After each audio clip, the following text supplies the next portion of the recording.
before the election. Why didn't he do something about it? Why didn't he tell our campaign? Because it is all a big hoax, that's why. And he thought crooked Hillary was going to win. Joining me now, Marianne Marsh, former senior advisor to John Kerry, and Colin Reed, senior vice president of Definers Public Affairs and a Boston Herald columnist. My two favorite people from Massachusetts.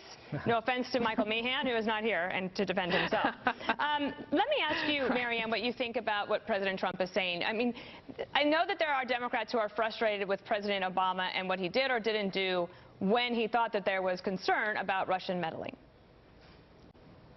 That's what Donald Trump said simply is not true. The fact is, Donald Trump started getting briefings, intelligence briefings, including about the Russian hacking, right after he became the Republican nominee in the summer of 2016 at the Cleveland Convention in July. He received multiple briefings throughout the campaign about this very topic, yet for some reason, right after the election, he stopped taking those briefings. And last but not least, Barack Obama, the final two things Barack Obama said to Donald Trump as Obama's leaving the White House for the final time, he warned him about Michael Flynn and he warned him about North Korea. Trump goes into the White House, and then Sally Yates, an Obama administration official, acting attorney general at the time, warned them about Michael Flynn as well. So none of that's true, and only Donald Trump can tell you why he continues not to tell the truth about this. Well, Colin, I think, of course, the president would say that he is telling the truth. That's what he would say, and then he goes back and forth that I think he wants his supporters to believe, as he believes, that it is all a big hoax. Is that going to bear out, though, at the end of the day? Well, I think one point that he makes, the President Trump makes, is that there is some blame to be borne by the Obama administration for not doing more. The Russian interference did take place on their watch, and I bet President Obama wishes, in retrospect, that he had done more. But I'm less interested in what happened 2 years ago and what happens in 4 months when we have our midterm elections. And I hope that's one thing we can all kind of agree on, is that we don't want Russia interfering in our elections. And when Dan Coates is saying that the red light is blinking and the Russians are going to interfere, as are potentially other foreign countries, I think we should be able to come together and stop that. Yes, everyone should be paying attention, as I call it. All right, Marianne, let me have you listen to Trey Gowdy, Congressman Trey Gowdy, on Fox News Sunday yesterday about evidence of Russian collusion that he has not seen. Watch. Are you equally adamant that the president has not colluded with Russia?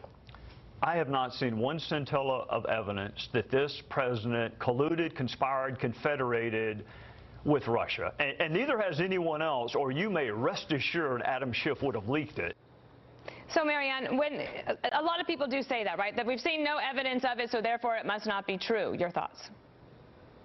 That's not true either, unfortunately. I mean, the fact is, the Republicans on the House Intelligence Committee have done a great disservice to this country by the way they've presented their version of the truth. And that includes the FISA warrants and what we saw when that was revealed unusually in the last 24 hours. So the House Intelligence Committee certainly doesn't have the information that Mueller has. If anyone has leaked stuff, it has been the Republicans in the House Committee, and unfortunately, it's been their version of the truth. We will see soon exactly what Robert Mueller has. I think many people expect to see that soon, early in the fall.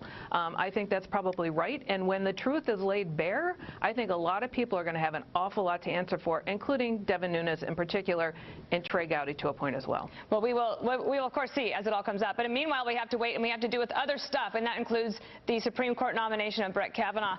The Judicial Crisis Network is running ads in these red states to target the Democrats: West Virginia, North Dakota, Indiana, and Alabama. Your thoughts about the strategy? I mean, it really was only 10 days ago that Brett Kavanaugh was nominated. I know it feels longer ago than that. His hearing will be at the end of August. How do you think the Republicans are shaping up for this fight? I think it was smart to not only release the ads, but also to release the polling data, because the polling data shows that the voters in these red states want their senators to vote for the nominee. And it's going to make it harder and harder for these senators to vote against someone when the polling data says, hey, everybody in our state wants you to vote for this person. And, I mean, I remember in 2010 when Scott Brown voted against Elena Kagan, and I'm sure Marianne might remember, too. It was a big political problem because he was a blue state, and he was a red senator in a blue state. Now the reverse is going on for the Democrats, and they are blue senators in red states. And it just gets really, really hard to vote against someone when everyone in your state is saying, hey, you should vote for that person. This is why we have smart guests on, because I had forgotten about that he had voted against Elena Kagan. Do you think that hurt him in Massachusetts, Marianne? It was one of the factors along the way, not the factor that led to Scott Brown's defeat. I think Colin would admit Elizabeth Warren put on a heck of a fight in that campaign and has shown her stuff since then. But I think for the same senators who are facing the same dilemma now, that won't be the biggest thing they have to deal with. I mentioned to Chris Starwalt earlier, Colin, that the New York Magazine has run a front page cover. It's got Elizabeth Warren running down with a field of all these people cheering her on as if she is the front runner. You know that state well, and I know you know her well because you worked against her on that campaign for Scott Brown. So you're thinking about whether she is actually the front runner. Well, there were two things, Dana, that jumped out to me in that story. The first is the author rightly notes that Elizabeth Warren ran 16 points behind Barack Obama in 2012 when they were on the same ballot. And that is, of course, the only time she's ever run for elected office.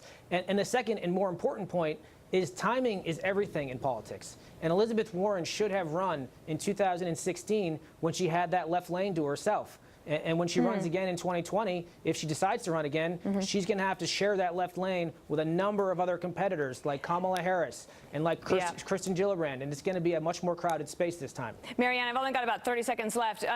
Do you think that it's true also that when they say somebody like Biden should have run in 2016, or Elizabeth Warren might have been her time, has the party passed them by?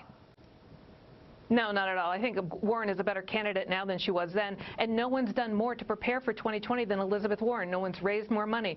No one's given more money to Democratic state parties. No one's campaigned for them more. So 2020, I think if she goes, she starts out as a front runner. She's set up for success. Doesn't mean she'll be successful, but I think 2020 is their time, and I think she vanquishes the Bernie Sanders of the world because no one is more popular and no one gets under Donald Trump's skin more than Elizabeth Warren. Well, it's going to be interesting no matter what. I'm excited for it, and I'm glad you were here. Thank you, Marianne Marsh and Colin Reed. Thank you.